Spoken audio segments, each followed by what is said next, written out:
Hey, special thanks to annuity giant Zach Hosey for putting this information together. Hey, what is up, everybody? Tracy here.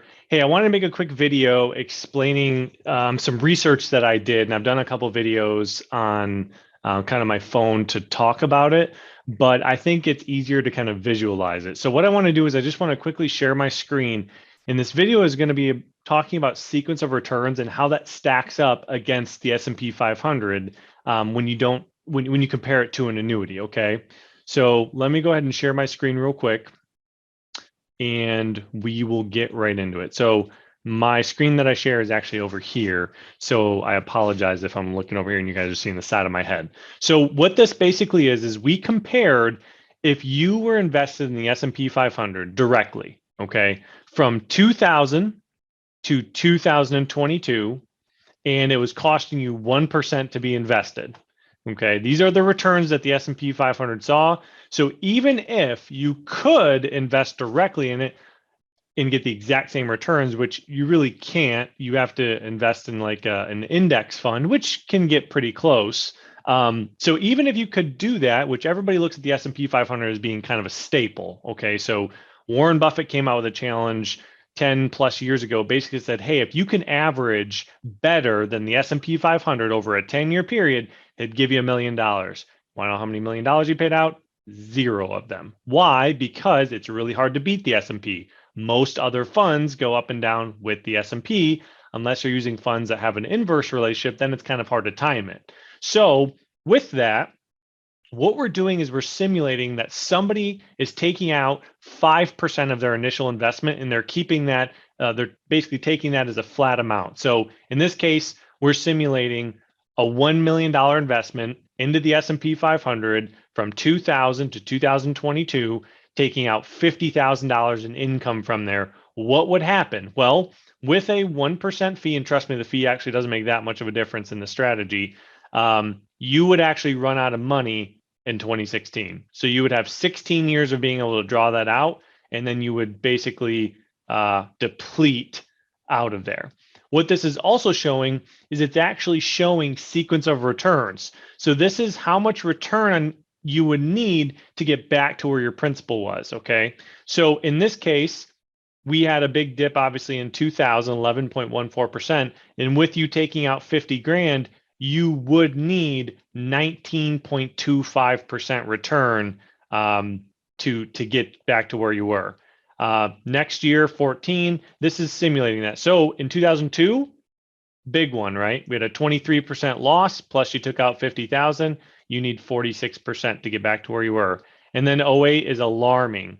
38.49% loss, you're taking out 50,000, you need a 102% gain to get back to where you were. That is called sequence of returns. So what we compared is we were comparing how an annuity fits into that. So we already know that if you just invested and you're drawing money out and you weren't putting any money in and you couldn't hold off on it, you couldn't hold off on not taking the income, you're running out of money right here. Okay. So what we did is we put half, okay, into the same strategy. So this is the exact same thing, only instead you are at 500,000. And then as far as income, we use the other 500,000 in the top income annuity currently on the market for a 65-year-old, which would get you roughly about 32,000 income on a $500,000 annuity purchase. Okay, we used a 60% participation rate in the S&P 500 within the annuity, and then a 1% overall fee as well. Even though we all know you can't get that participation rate within the annuities these days, and you're probably looking at more in fees. But nevertheless, that's what we're looking at. So in the annuity, you're able to take out 32,000, and then using 60% of what the S&P did minus your fee, your account value kind of dwindles all the way down to today. You'd still have 69,000 left, and you would have drawn out 736,000. This would be like the best income annuity on the market currently with the best types of returns. More than likely, you are going to completely run out of money, probably in like 15 years, more than likely. how much you can participate in the market in these types of accounts is probably more like 20%. Okay. And that's even then, they don't perform well. We're, using companies like National Western Life. I don't think I've ever even seen them make any money in their accounts, but either way. So when you can do this, that means you don't have to take as much money out of the market. So in this illustration, it actually showed that you would have been able to draw 414,000 and you still have 145,000 left. So even reducing less than 5% of your overall account value, look how much money you got left. It's not a ton. Okay. So we added those two up over that time period, and we're going to compare it to a buffered annuity strategy. So here we're simulating the same thing, 500,000, only instead of you taking money out when the market's down, you don't. You only take your 50,000 you need when the market is on the rise, okay? So obviously the portfolio fell while it's coming back up. Even though you're not back at your 500,000, you are still drawing money out. So you're still having to worry about sequence of returns, but not as much. Well, what you can see is that you completely run out of money when you take, remember, we're using an overall million here. So we're taking 5% of the overall million. Well, and you're taking 10% out of the original principal, and you start out with a couple bad years, you basically ran out of money in 2012. But what did the annuity do? So what we did on the annuity side is the same thing, illustrated 60% par, only we're using a no fee based annuity for this, and you're never taking money out. So in the annuity, you're simulating a 0% net gain because there's no fee. The other annuity, there was the other annuity, it showed a 1% loss because that's going to be your fee coming out. So we're ahead there. And then every time the market was low, we took that 50K out. Okay. And then when the market was high or coming back up, we didn't take anything out. Market was low. In this instance, it was a 0% return, 50,000 out, 0% return, 50,000 out. So we ran out of money in our investment strategy right at 2012. So 47,000 is all we could take out before we completely ran out of money. So we made up for it and then continued to draw the 50,000 out, okay, out of the annuity. What happened during this time is the annuity really wasn't going anywhere because you weren't drawing a bunch of money out of it versus the other strategy. And every time the market dipped, you didn't have to. So really, you're only just drawing out principal and then interest. So it gave us this big buffer that from 2012 and on, we were able to draw the 50,000 completely out of the annuity. At that time, you could. Why? Because, a 10-year annuity, let's just say, it's completely outside of surrender, so you could do that. And look how much money you still got left over. So what we did is we showed a total. So this is the S&P 500. This is the S&P 500 over the past, since 1928, and what the returns were. So this is where we got that from. So let's look at the totals. So the totals here, we are looking at your $1 million investment strategy basically yielded you, got to go back here. I apologize. So your $1 million investment strategy, which would be right here, in a nutshell, it yielded you 804,000 total. Okay, so you actually you weren't able to even draw out your money. So that's just because of the sequence of returns. Okay, so we're throwing that total right here, and we're removing this. Okay, we'll do that later. But 800 something thousand, and then using the 500,000 in the S&P with the fee, plus 500,000 in an income annuity with 60% par, yielded you 1.15 million in income with a remaining balance of 215,000 for a total benefit of 1.365 million. The 500,000 with inside the investment strategy with a no fee buffered annuity using the same 60% participation actually yielded you the same income, more remaining balance for a total net gain. So the reason why I want to show this is I really wanted to compare apples to apples, but both of us know here that if you use an annuity that is designed to be not an income annuity, but just a growth annuity, we know that it's going to outperform the income annuities significantly. That's what they're designed to do.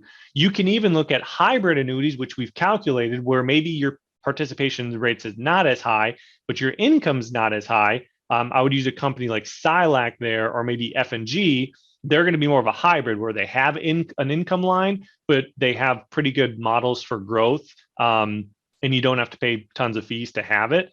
We even compared a hybrid, and we'll throw that up another time. The hybrid even performed better than the income annuity. So what we're trying to show you is that nobody can really knows what the future holds. Okay, and I'm not knocking income annuities, but we've looked at other timeframes too. We've looked at timeframes where the market started out on a tear versus this one, the market didn't.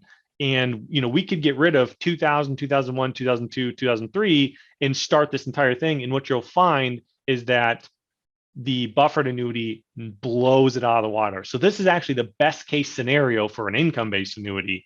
When we look at a buffered annuity, it performs much better when we can get a couple years of return first. So we look at how our markets are right now and the fact that our market is down, and compare that if it starts down and then kind of trends the same way from 2000 to 2022 has been, this is really what your clients have to worry about.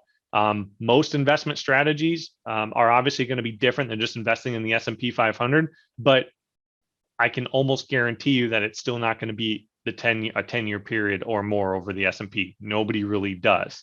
Obviously, the S&P over the past 10 plus years has averaged 10 something percent, but 10 years is not a long enough average. Let's look at the past 20 years, and that's where you get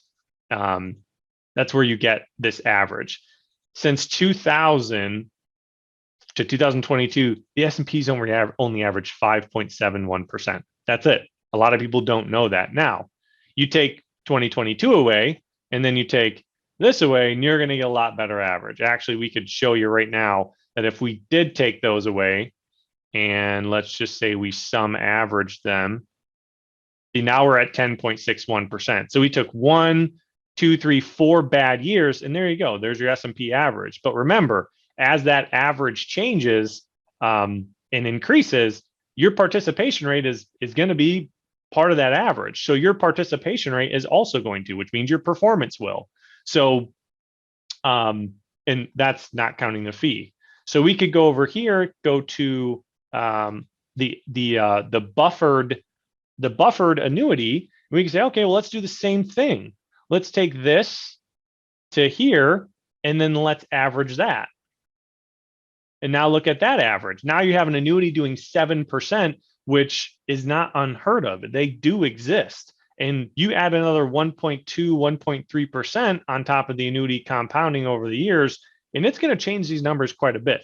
So this is just a great visualization to show, well, to you as agents, but also to clients. Basically, says if you don't plan and have some type of buffer, whether it's a savings account, whether it's an annuity, whatever it is, when the market's low, you're going to end up running out of money. Okay. Even if you are in dividend stock, even if you're diversified into lower risk, that's obviously going to help you out a lot. So you don't have to worry about the big giant swings in the market. But obviously, those are also going to yield less performance a lot of times. So using an annuity in conjunction with a great investment strategy, you're just putting clients in a great spot, and you're really just giving them financial freedom. So with all that being said, I'm going to go ahead and stop sharing my screen here. I hope this gives a great visualization for you guys, as well as makes you think about different investment strategies. Now, take all this into consideration, and now imagine you're using a quarter of somebody's portfolio in an income strategy and then a quarter into a buffer. Now you're really diversifying. And then within those annuities, you're picking a good diversified group of indexes, as well as working with an investment advisor for the other half of their portfolio, making sure they're in a great investment strategy based on their risk goals, needs, all those things. So we are annuity advisors, but guess what? We have to think over and above just the annuity side. This is really a plan that needs to be put in place, and working with the right people is very important. So hope you guys learned a thing or two. God bless you guys. Have a fantastic rest of your day.